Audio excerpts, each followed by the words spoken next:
எனக்கு காலகாலத்தோ கல்யாணம் நடக்கவில்லை. நான் நினைச்சது எதுவும் நடக்க விட மாட்டேங்குது. எனக்கு வேலையில திருப்தியான ஒரு சூழல் இல்லை. இந்த மாதிரி ஒவ்வொரு மனிதனுக்கு ஒவ்வொரு வகையான பிரச்சனை இருக்கிறது. பிரச்சனை இல்லாத மனிதன் இந்த உலகத்துல இருக்க மாட்டான். இறைவன் படைப்பது இல்லை. இறைவன் படைப்பது இல்லைன்னு சொல்றதை விட உங்களுடைய கர்ம வினைகள்ல ஏதோ ஒரு இதுக்கு தடை இருக்கும். அதனால தான் மறைவு ஸ்தானங்கள் எல்லாம் இருக்கிறது.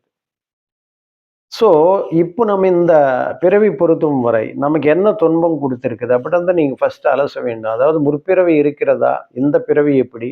அடுத்த பிறவி எப்படி வருது என்பது நிர்ணயம் பண்ணிக்கூடியது தான். கடந்த காலம் என்றது நீங்க நன்றாக அறிவீர். ஏன்னா கடந்த காலத்துல என்னென்ன கஷ்டங்கள் அனுபவிச்சிருக்கோம் உங்களுக்கு நல்லா தெரியும்.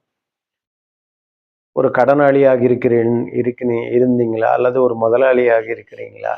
என்னன்றது அதுல தான் வரும். அடுத்து வந்து நமக்கு அடுத்து நடக்கக்கூடிய இந்த பாஸ்ட் டென்ஸும் நமக்கு தெரியும். பிரசன்ட் டென்ஸ் நிகழ்காலமும் நமக்கு தெரியும். கடந்த காலம் நீங்க நன்றாக தெரிந்து கொண்டீர்கள். அதாவது பாஸ்ட் டென்ஸும் நமக்கு தெரியும், பிரசன்ட் டென்ஸும் தெரியும். ஃபியூச்சர் தெரியாது. நாளை என்னன்றது நம்மகிட்ட இல்லை.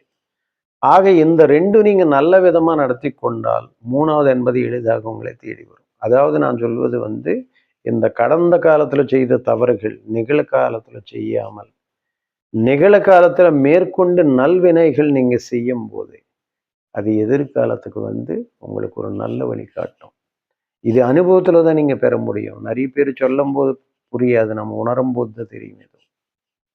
ஆக நல்லதே எப்பவுமே செய்யறதுக்கு உண்டாகின வழி.